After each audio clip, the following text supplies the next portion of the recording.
বিসমিল্লাহির রহমানির রহিম।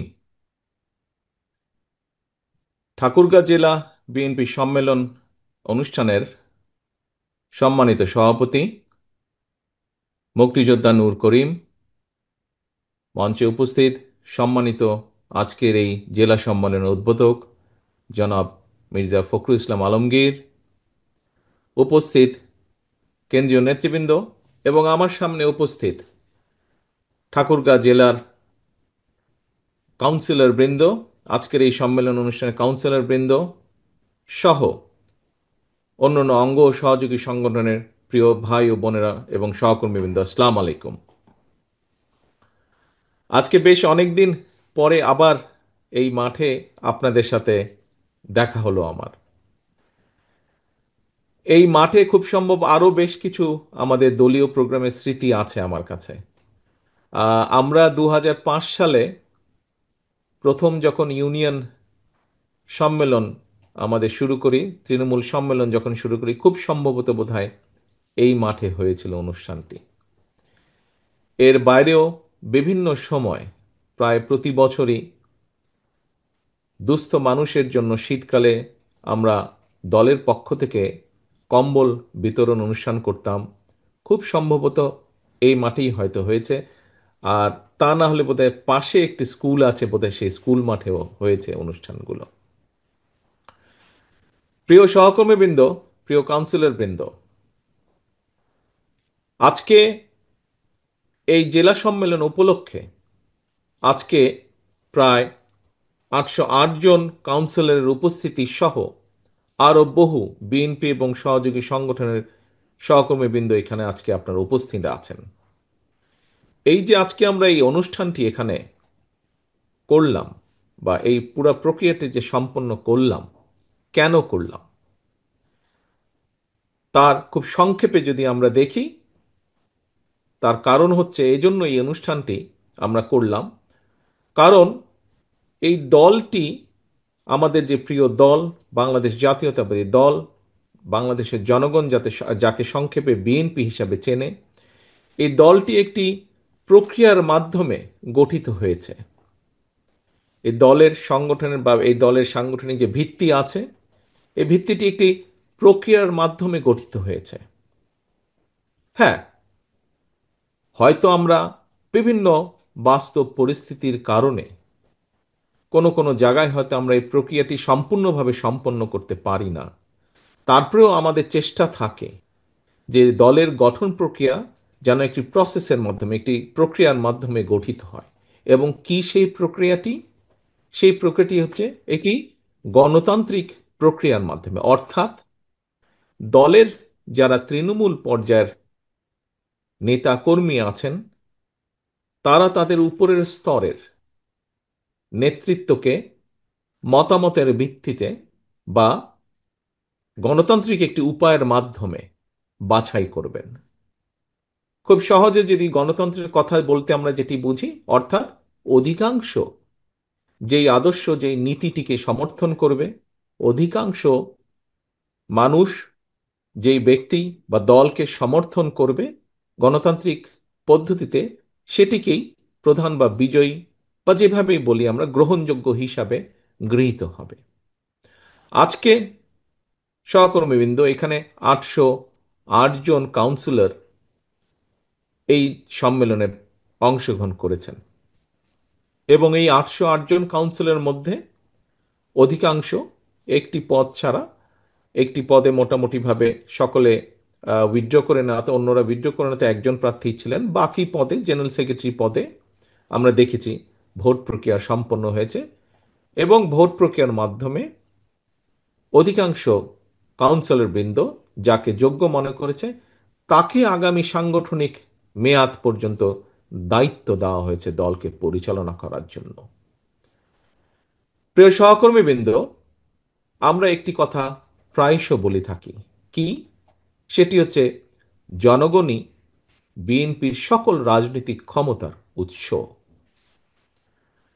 আজকের এই অনুষ্ঠানের মাধ্যমে শুধু ঠাকুরগাঁও জেলা নয়, আপনারা নিশ্চয়ই খেয়াল করে দেখেছেন বিগত কয়েক মাস ধরে বাংলাদেশের অনেক জেলাগুলোতেই, অনেক জেলায় আমরা এইরকম নির্বাচনী প্রক্রিয়ার মাধ্যমে আমাদের দলকে সুসংগঠিত বা সুন্দরভাবে নতুনভাবে আবার গড়ে তোলার চেষ্টা করছি, নতুনভাবে দলের ভিত্তিকে মজবুত করার চেষ্টা করছি এই গণতান্ত্রিক প্রক্রিয়ার মাধ্যমে, ভোটাভুটির মাধ্যমে। কারণ কাউন্সিলরদের প্রকৃত মতামতের মাধ্যমেই দলের যেরকম সঠিক নেতৃত্ব বের হয়ে আসবে, ঠিক একইভাবে আমরা মনে করি দেশের ক্ষেত্রেও বাংলাদেশের মানুষকে সুযোগ দিলে বাংলাদেশের মানুষ তাদেরকে বা দেশকে কারা নেতৃত্ব দেবে সেই সঠিক নেতৃত্বকে বের করে আনতে সক্ষম হবে বা বের করে নিতে পারবে। এবং প্রিয় সহকর্মীবৃন্দ, বিগত দিনগুলোতে আমরা কি দেখেছি? বিগত দিনগুলোতে আমরা যেই চিত্রগুলো দেখেছি, আমাদের আগের বিভিন্ন বক্তা তাদের বক্তব্যে সেগুলো উপস্থাপন করেছেন। আমরা যে চিত্রগুলো বিগত কয়েক বছর, বিগত এক যুগেরও বেশি সময় ধরে দেখেছি, মানুষের কথা বলার অধিকার, মানুষের ভোট দেওয়ার অধিকার, জবাবদিহিতা, যে কোনো বিষয়, সব ব্যবস্থাগুলোকে ধ্বংস করে দেওয়া হয়েছিল। এবং দেশে যেহেতু কোনো জবাবদিহিমূলক ব্যবস্থা ছিল না, দেশে যেহেতু জনগণের কথা বলার অধিকার ছিল না, দেশে যেহেতু জনগণের মতামত দেবার অধিকার ছিল না যে কিভাবে দেশ পরিচালিত হবে, যেহেতু কোনো প্রকার জবাবদিহিতা ছিল না, জবাবদিহিতার সকল ব্যবস্থাকে ধ্বংস করে দেওয়া হয়েছিল। সেজন্যই আমরা দেখেছি দেশকে ধীরে ধীরে ধ্বংসের দ্বার প্রান্তে নিয়ে যাওয়া হয়েছিল। আমরা দেখেছি কিভাবে আইন শৃঙ্খলা পরিস্থিতি সে সময় দেখা হতো। গুম, খুন, হত্যা, একে আজ ধরে নিয়ে যাচ্ছে, তাকে কাল ধরে নিয়ে যাচ্ছে। আমরা দেখেছি কিভাবে লক্ষ লক্ষ বিরোধী দলীয় নেতাকর্মী, বিশেষ করে বিএনপির নেতাকর্মীদের নামে কিভাবে লক্ষ লক্ষ গায়েবী মামলা সারা দেশে দেওয়া হয়েছিল। আমরা দেখেছি কিভাবে বিরোধী দলের নেতাকর্মীদেরকে গুম খুনের শিকার হতে হয়েছে সপ্তাহের পর সপ্তাহ, মাসের পর মাস, বছরের পর বছর। আমরা দেখেছি বিরোধী দলীয় নেতাকর্মীদেরকে আদালতের বারান্দায় ঘুরতে হয়েছে, অথবা জেলখানার পিছনে, হাজতের পেছনে তাদেরকে থাকতে হয়েছে মিথ্যে মামলা। প্রিয় সহকর্মীবৃন্দ, আমরা সে সময় দেখেছিলাম কিভাবে দেশের নির্বাচনী ব্যবস্থাকে ধ্বংস করে দেওয়া হয়েছে। খুবই আনফর্চুনেট, দুর্ভাগ্যজনক ব্যাপার, বিগত 15 বছরে এদেশে প্রায় 3 কোটিরও বেশি নতুন ভোটার সংযুক্ত হয়েছে ভোটার লিস্টে। কিন্তু এই যে নতুন ভোটার, তাদেরকে ভোটার হওয়ার পর থেকে কেউই বলা যায় ভোট দিতে সক্ষম হয়নি। কারণ ভোট ব্যবস্থাকে ধ্বংস করে দেওয়া হয়েছিল। সেই 14 সাল বলুন, 18 সাল বলুন, 24 সাল বলুন, প্রত্যেকটি ক্ষেত্রে এখানে উপস্থিত প্রতিটি মানুষ আপনারা সাক্ষী আছেন কিভাবে, শুধু বিএনপির নেতাকর্মী হিসাবেই আপনারা সাক্ষী নন, আপনারা দেশের একজন সাধারণ নাগরিক হিসাবে পর্যন্ত আপনারা সাক্ষী আছেন কিভাবে সেই গণতান্ত্রিক ব্যবস্থা বা ভোট ব্যবস্থাকে ধ্বংস করে দেওয়া হয়েছিল। অর্থাৎ দেশে মানুষের কথা বলার অধিকার, ভোটের অধিকারকে কিভাবে ধ্বংস করে দেওয়া হয়েছিল। যখন এই দুটো ব্যবস্থাকে ধ্বংস করে দেওয়া হয়েছে, এর রিয়াকশন হিসাবে প্রত্যেকটি জায়গায়, সেটি শিক্ষা ব্যবস্থা বলুন, অর্থনৈতিক ব্যবস্থা বলুন, যাই বলুন না কেন, সমাজের বিভিন্ন ব্যবস্থা বলুন, প্রত্যেকটি ব্যবস্থা ধ্বংস করে দেওয়া হয়েছিল। প্রিয় সহকর্মীবৃন্দ, 1971 সালে লক্ষ প্রাণের বিনিময় আমরা বাংলাদেশের স্বাধীনতা অর্জন করেছি। বাংলাদেশের মানুষের প্রত্যাশা ছিল যে তাদের প্রত্যাশিত একটি বাংলাদেশ ধীরে ধীরে গড়ে উঠবে। বিভিন্ন সময় গড়ে ওঠার প্রক্রিয়া শুরু হয়েছে, কিন্তু আমরা দেখেছি একই সাথে সেই প্রক্রিয়াকে থামিয়ে দেওয়ার জন্য আবার একটি বিভিন্ন মহল, কিছু মহল বিভিন্ন সময় ষড়যন্ত্রের জালও তারা বুনেছে। কখনো তারা সফল হয়েছে, কখনো তারা ব্যর্থ হয়েছে। দেশের জনগণ সকল ষড়যন্ত্রের জাল ছিন্ন করে বেরিয়ে এসেছে।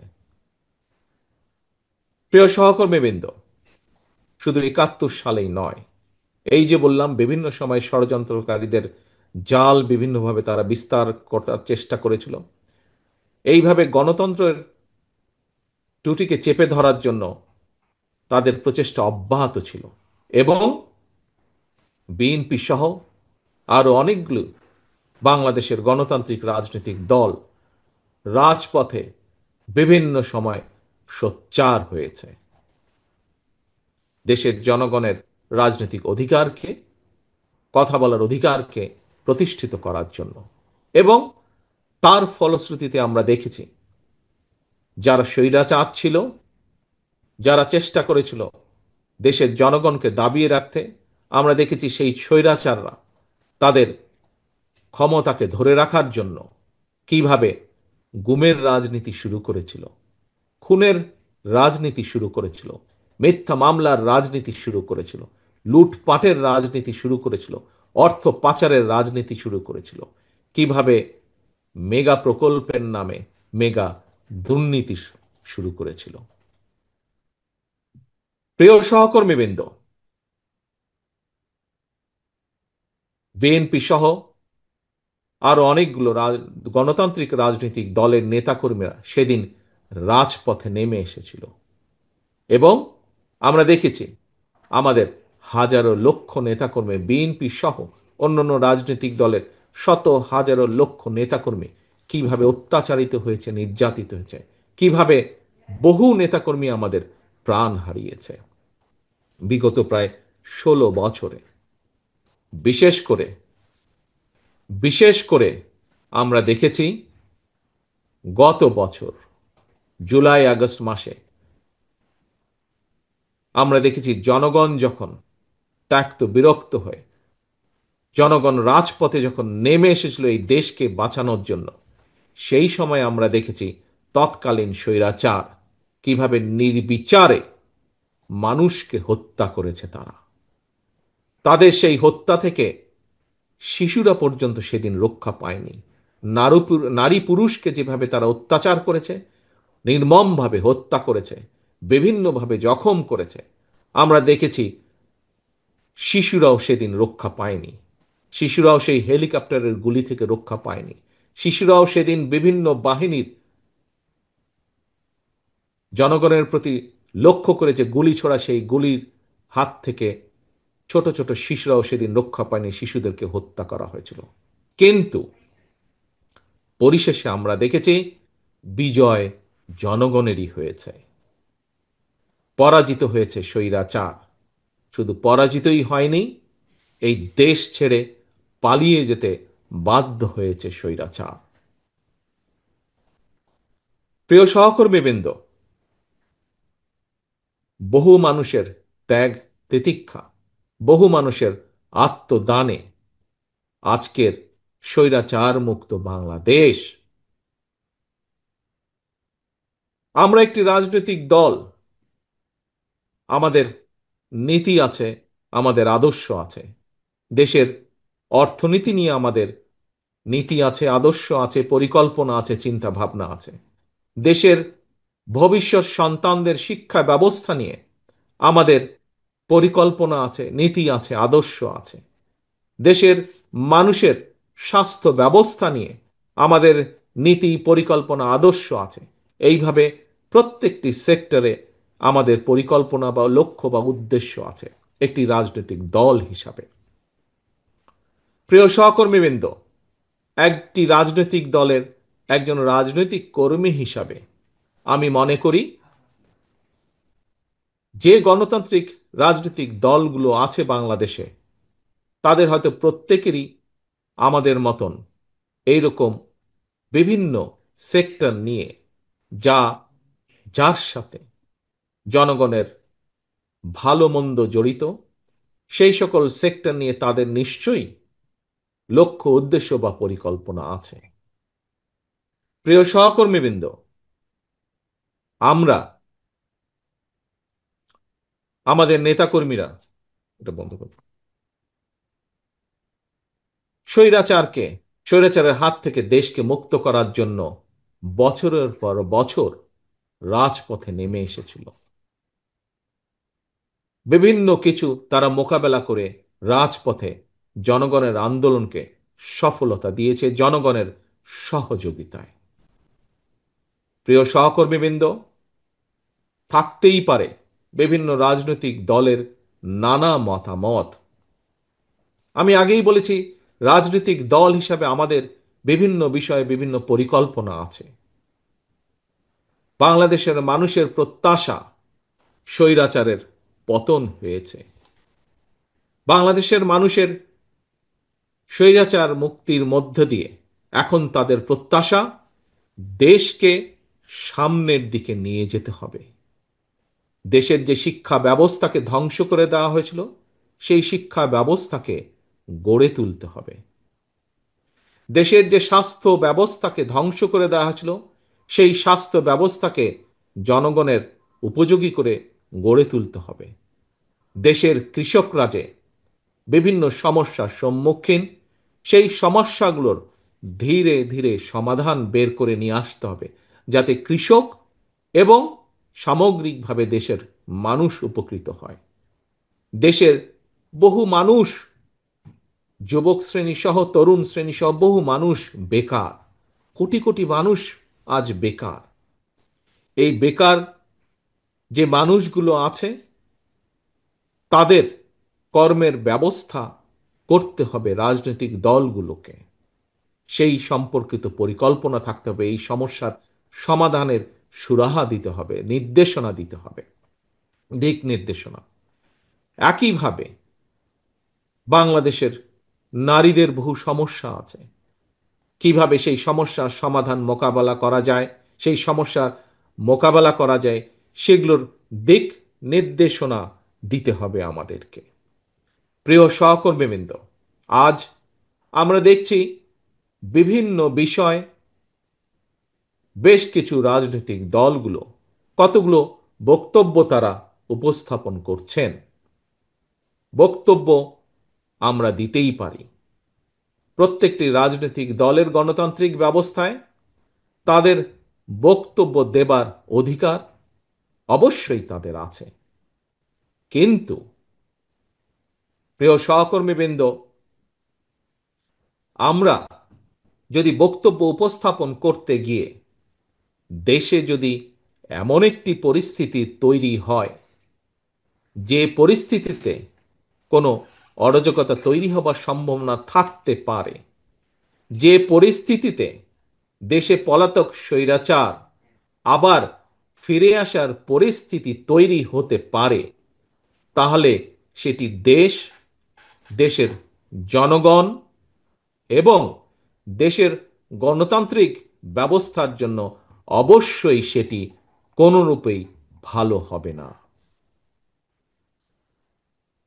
প্রিয় সহকর্মীবৃন্দ, আজ এই যে আপনারা মানুষগুলো এখানে একত্রিত হয়েছেন, আমরা একটি সুন্দর প্রক্রিয়ার মাধ্যমে, একটি গণতান্ত্রিক প্রক্রিয়ার মাধ্যমে এইখানে আমরা নেতৃত্ব বাছাই করে নিয়েছি, যারা আগামী সাংগঠনিক মেয়াদ পর্যন্ত ঠাকুরগাঁ জেলাতে বিএনপির কার্যক্রম পরিচালনা করবেন একটি শান্তিপূর্ণ উপায়।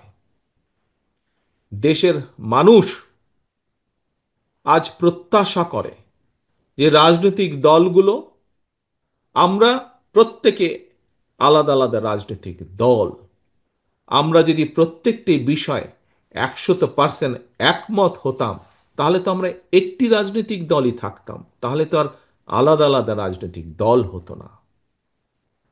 প্রিয় সহকর্মীবৃন্দ, প্রত্যেকটি ভিন্ন ভিন্ন রাজনৈতিক দলের ভিন্ন ভিন্ন মতামত থাকতেই পারে, কিন্তু আজ এখানে যারা ক্যান্ডিডেট ছিল, তারা যেরকম কাউন্সিলরদের কাছে গিয়েছে, কাউন্সিলরদের মতামত চেয়েছে, এবং সেই মতামতের ভিত্তিতেই আজ সম্মেলনের মাধ্যমে নতুন কমিটি গঠিত হয়েছে। আমরা মনে করি রাজনৈতিক দলগুলো তাদের মতামত উপস্থাপন করবে, রাজনৈতিক দলগুলো তাদের মতামত, তাদের চিন্তাভাবনা, লক্ষ্য, উদ্দেশ্য জনগণের সামনে উপস্থাপন করবে।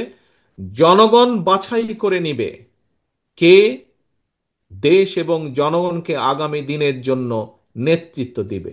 জনগণ বাছাই করে নিবে, শুধু জনগণ বাছাই করে নিবে না, জনগণ সিদ্ধান্ত নেবে কে আগামী দিনে এই দেশকে পরিচালনা করবে। যাদের নীতি, লক্ষ্য, উদ্দেশ্য, আদর্শ, পরিকল্পনা জনগণ পছন্দ করবে, জনগণ গ্রহণ করবে, জনগণ তাদেরকেই সেই দায়িত্ব অর্পণ করবে। আজকে যদি আমরা জনগণকে বাইরে রেখে, জনগণের কাছে না গিয়ে, যদি রাজনৈতিক দলগুলো একটি জায়গায় বসে আলোচনার পরিবর্তে, একটি সিদ্ধান্তের পরিবর্তে, জনগণের কাছে যাওয়ার পরিবর্তে যদি শুধু নিজেরাই আমরা কথা বলতে থাকি, তাহলে ওই যে একটু আগে বললাম, একটি অরাজক পরিস্থিতি তৈরি হবে। যেই পরিস্থিতি কাঙ্ক্ষিত নয় দেশের জন্য, কাঙ্ক্ষিত নয় জনগণের কাছে। যে পরিস্থিতি পলাতক স্বৈরাচারকে আবার ফিরে আসার পরিস্থিতি হয়তো তৈরি করতে পারে। প্রিয় সহকর্মীবৃন্দ, বাংলাদেশ জাতীয়তাবাদী দল মনে করে, বিশ্বাস করে জনগণই সকল রাজনৈতিক ক্ষমতার উৎস।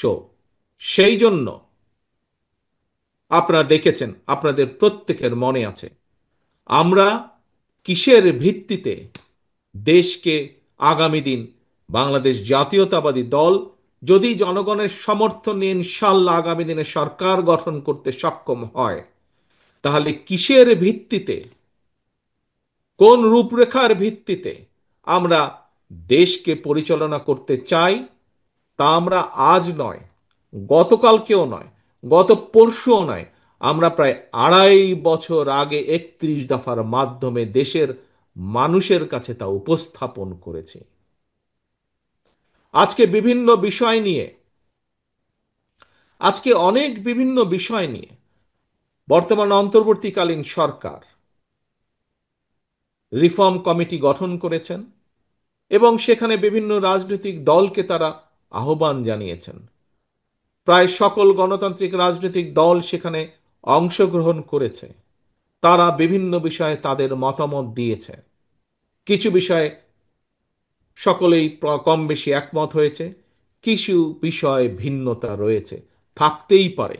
একটু আগেই আমি বলেছি কেন বিভিন্ন রাজনৈতিক দল, তার কারণ বিভিন্ন জনের বিভিন্ন মতামত আছে, থাকতেই পারে, সেটিই থাকা স্বাভাবিক গণতান্ত্রিক ব্যবস্থায়। আমরা মনে করি সেখানে যা যা আলোচিত হয়েছে, যা যা একমত হয়েছে, সেগুলোতে আমরা একমত হয়ে গিয়েছি। সেখানে যেই বিষয়গুলোতে আমরা একমত হতে পারিনি, আসুন আসুন জনগণের উপরে যদি বিশ্বাস রাখেন, জনগণের উপরে যদি আস্থা রাখেন, তাহলে জনগণের উপরে ছেড়ে দিন। আপনার নীতি, আদর্শ, আপনার লক্ষ্য, উদ্দেশ্য জনগণের সামনে উপস্থাপন করুন। Late people decide. জনগণকে সিদ্ধান্ত নিতে দিন। কারণ দিন শেষে কারণ দিন শেষে রাজনীতিতে আমাদের আস্থা, আমাদের এই বিশ্বাস বাংলাদেশের জনগণ। প্রিয় সহকর্মীবৃন্দ, আজ বিভিন্ন আলোচনায়, বিভিন্ন বক্তৃতা, বিবৃতিতে শুধু আমাদের নেতাকর্মীরাই নন, যারা নিরপেক্ষ মানুষ, যারা অনেক অন্য দলেরও নেতাকর্মীদেরকে আমি দেখেছি একটি কথা বলেন, বিএনপি বর্তমানে আলহামদুলিল্লাহ আল্লাহর রহমতে বাংলাদেশের সবচেয়ে বড় রাজনৈতিক দল।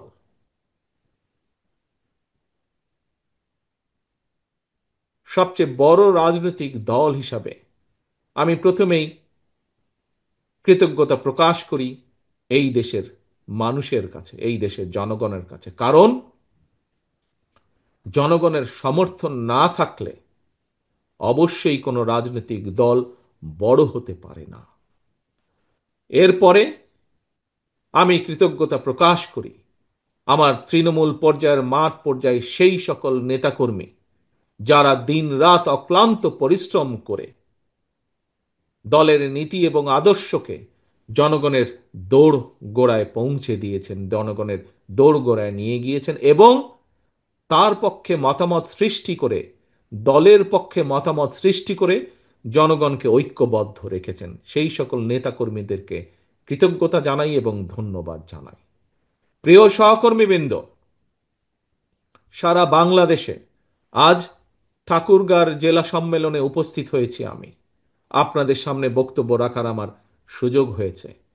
এই মুহূর্তে আপনাদের এই অনুষ্ঠানের মাধ্যমে এবং আপনাদের মাধ্যমে সারা বাংলাদেশের শহীদ জিয়া এবং দেশনেত্রী খালেদা জিয়ার প্রতিটি সৈনিকের কাছে একটি কথা আমি তুলে ধরতে চাই।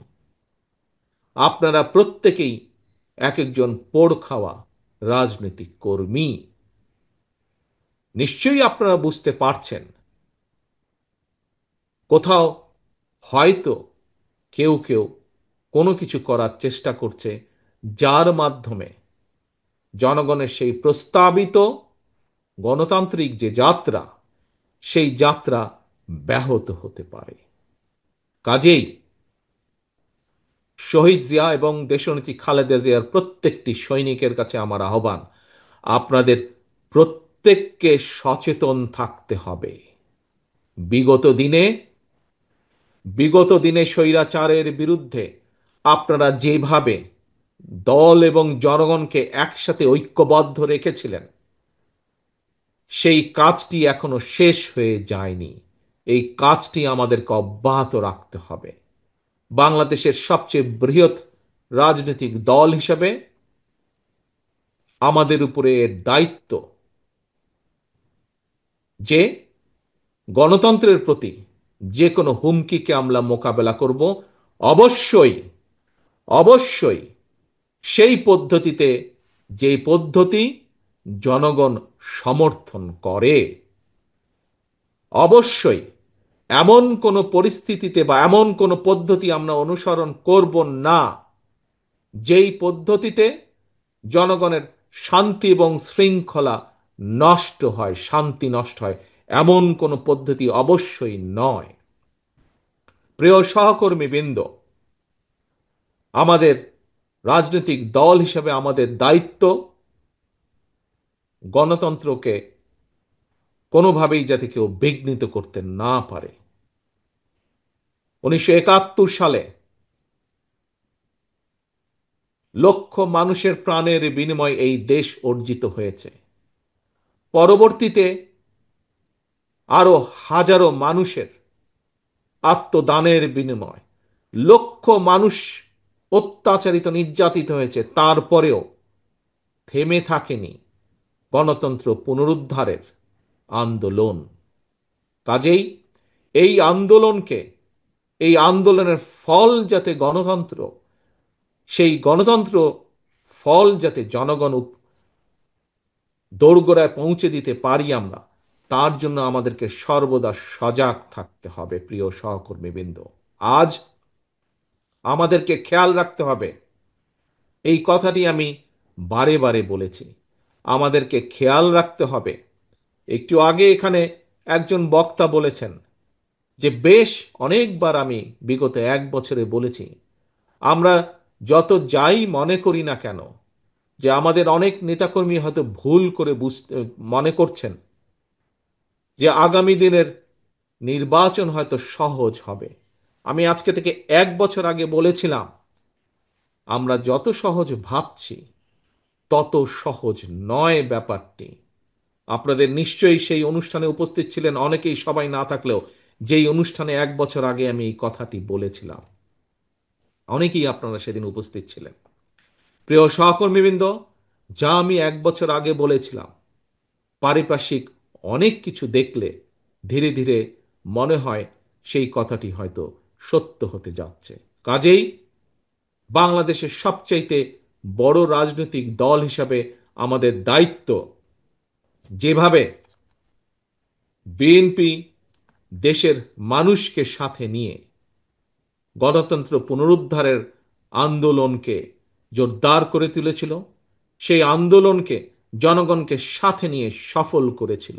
আসুন আজকের এই কাউন্সিল অধিবেশনে আমাদের প্রতিজ্ঞা হোক, ঠিক একইভাবে যতক্ষণ পর্যন্ত এই দেশের মানুষের গণতান্ত্রিক অধিকার পুনঃপ্রতিষ্ঠিত না হয়, যতক্ষণ পর্যন্ত বাংলাদেশ গণতন্ত্রের লাইনে আবার উঠে না আসে, সেই রেল লাইনে উঠে না আসে, গণতন্ত্রের রেল লাইনে, ততক্ষণ পর্যন্ত বিএনপির আন্দোলন থেমে থাকবে না।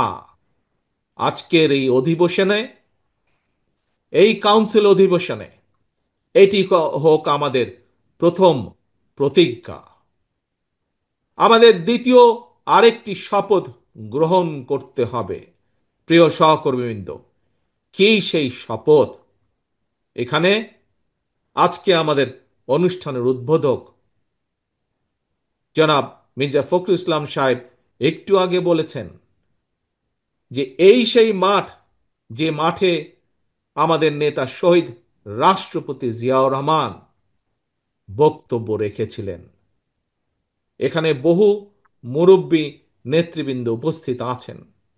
আপনাদের নিশ্চয়ই অনেকের মনে আছে শহীদ রাষ্ট্রপতি জিয়াউর রহমান কিভাবে খাল খননের মাধ্যমে দেশের খাদ্য উৎপাদন দ্বিগুণ করেছিলেন, দেশে উৎপাদনের রাজনীতি শুরু করেছিলেন, কলকারখানা থেকে শুরু করে আরো অনেক কিছু, যার মাধ্যমে দেশ একটি উন্নয়নের দিকে ধীরে ধীরে ধাবিত হচ্ছিল। প্রিয় সহকর্মীবৃন্দ, ঠাকুরগাঁ জেলার বিএনপি সহকর্মী বৃন্দ, বিএনপি এবং সকল অঙ্গ সহযোগী সংগঠনের উপস্থিত সহকর্মী বৃন্দ সহ সমগ্র বাংলাদেশে বিএনপি সহকর্মী বৃন্দ, বাংলাদেশের সবচেয়ে বড় রাজনৈতিক দল হিসাবে আমাদের আরেকটি অত্যন্ত গুরুত্বপূর্ণ এবং পবিত্র দায়িত্ব হচ্ছে এই বাংলাদেশকে আবার পুনর্গঠন করা, এই বাংলাদেশকে আবার ধীরে ধীরে গড়ে তোলা, বাংলাদেশের মানুষের প্রত্যাশা অনুযায়ী, যার রূপরেখা আমরা 2 বছর, 2.5 বছর আগে 31 দফা রূপরেখার ভিতরে দিয়েছি। প্রিয় সহকর্মীবৃন্দ, আসুন আজকে আমরা তাহলে দুটি শপথ আমরা গ্রহণ করি এই কাউন্সিল অনুষ্ঠানে।